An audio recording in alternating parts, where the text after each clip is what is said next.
गौना करा के पिया गेलै फिर कटोरी में करो है काम। गौना करा के गेलै पिया फिर कटोरी में करो है काम। देवरे खोले गे साखी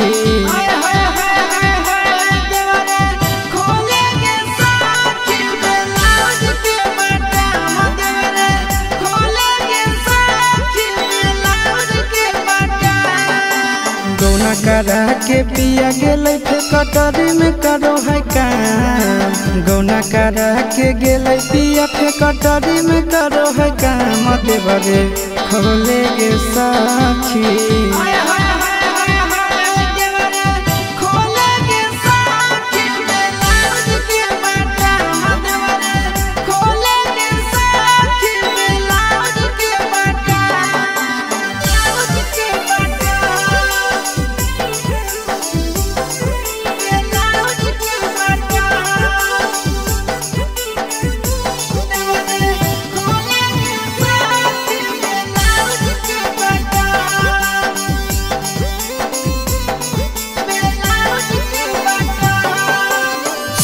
मोरा दिल्ली सहरिया में खटे।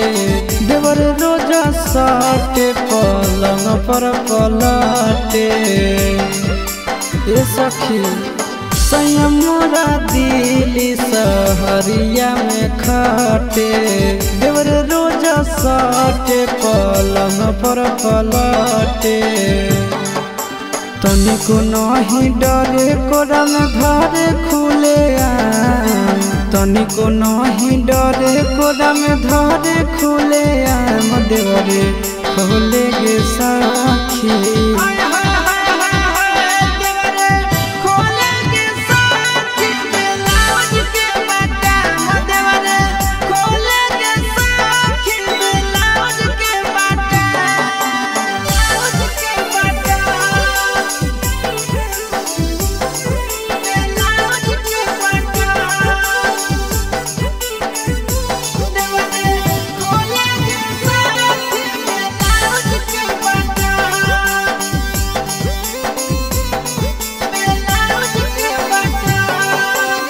घरवा नहीं आवे पिया बहरे कमाबो है। दिया बाबू तावे देवरे दिया बा जुड़ाबो है। घरवा नहीं आवे पिया बहरे कमाबो है। दिया बाबू तावे देवरे दिया बा जुड़ाबो है। आशीष चिंटू राजा मजा लूटो है सुबह शाम। आशीष चिंटू राजा मजा लूटो है सुबह शाम। देवरे खोले गे साखी।